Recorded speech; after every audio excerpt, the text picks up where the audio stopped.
Good afternoon, everyone. Good afternoon. Good afternoon.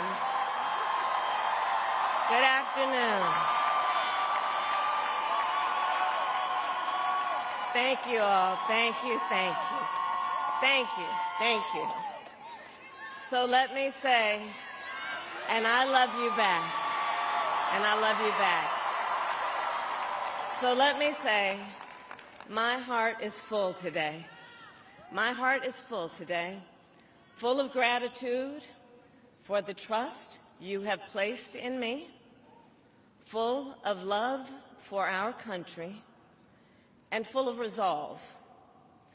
The outcome of this election is not what we wanted, not what we fought for, not what we voted for, but hear me when I say,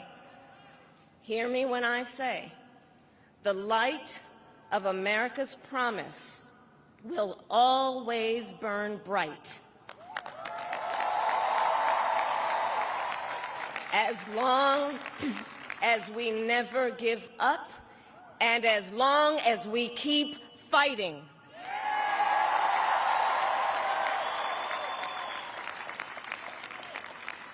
To my beloved Doug and our family, I love you so very much.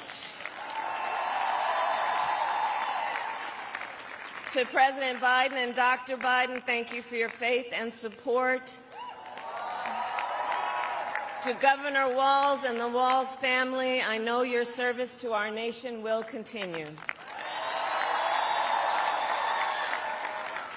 And to my extraordinary team, to the volunteers who gave so much of themselves, to the poll workers and the local election officials, I thank you all. Look, I am so proud of the race we ran, and the way we ran it, over the 107 days of this campaign.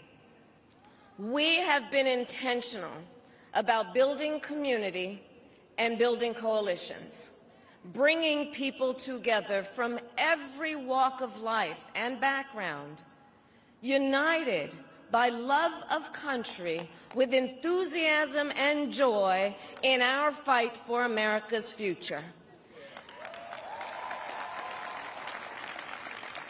And we did it with the knowledge that we all have so much more in common than what separates us. Now, I know folks are feeling and experiencing a range of emotions right now. I get it. But we must accept the results of this election. Earlier today, I spoke with President-elect Trump and congratulated him on his victory. I also told him that we will help him and his team with their transition, and that we will engage in a peaceful transfer of power.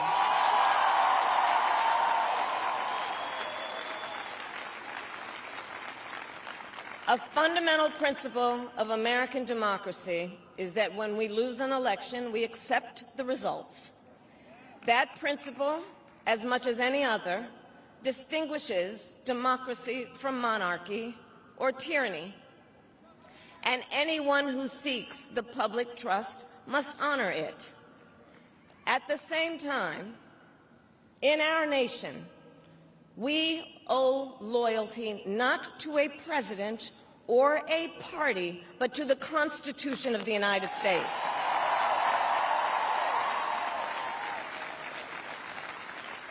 And loyalty to our conscience and to our God.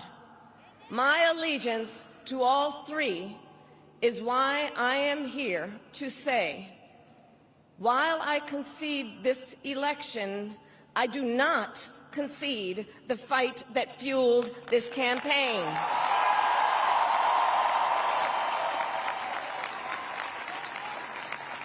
The fight for freedom, for opportunity, for fairness, and the dignity of all people. A fight for the ideals at the heart of our nation the ideals that reflect America at our best. That is a fight I will never give up.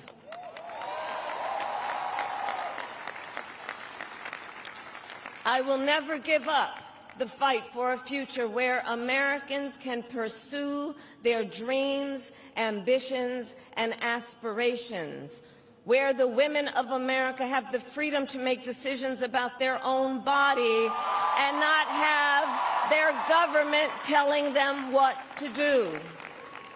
We will never give up the fight to protect our schools and our streets from gun violence.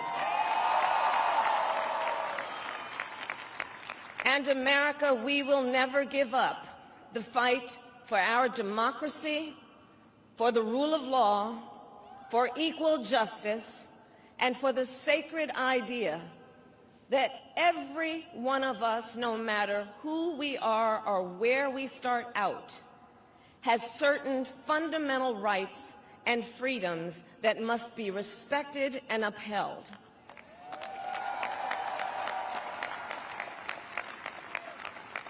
And we will continue to wage this fight in the voting booth, in the courts, and in the public square. And we will also wage it in quieter ways, in how we live our lives, by treating one another with kindness and respect, by looking in the face of a stranger and seeing a neighbor, by always using our strength to lift people up, to fight for the dignity that all people deserve. The fight for our freedom will take hard work, but like I always say, we like hard work. Hard work is good work. Hard work can be joyful work.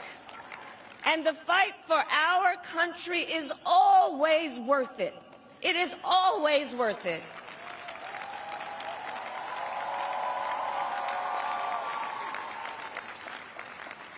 To the young people who are watching, it is... I love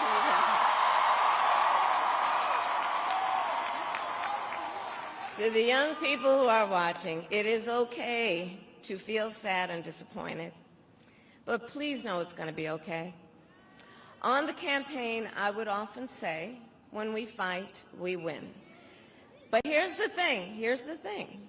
Sometimes the fight takes a while. That doesn't mean we won't win.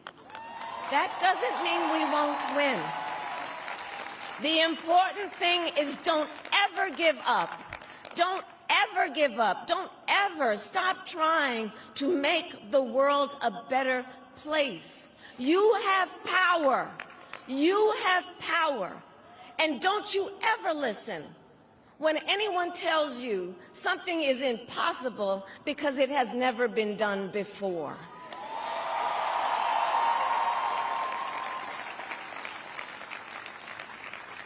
You have the capacity to do extraordinary good in the world. And so to everyone who is watching, do not despair. This is not a time to throw up our hands. This is a time to roll up our sleeves. This is a time to organize, to mobilize, and to stay engaged for the sake of freedom and justice and the future that we all know we can build together.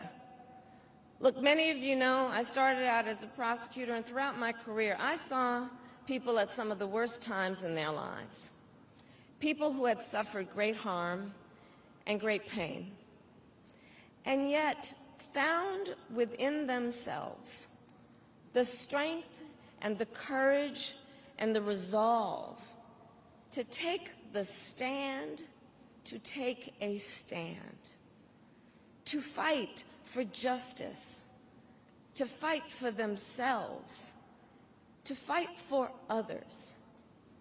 So let their courage be our inspiration. Let their determination be our charge. And I'll close with this. There's an adage an historian once called a law of history, true of every society across the ages. The adage is, only when it is dark enough can you see the stars. I know many people feel like we are entering a dark time, but for the benefit of us all, I hope that is not the case. But here's the thing, America, if it is, let us fill the sky with the light of a brilliant, brilliant billion of stars. The light of optimism, of faith, of truth, and service.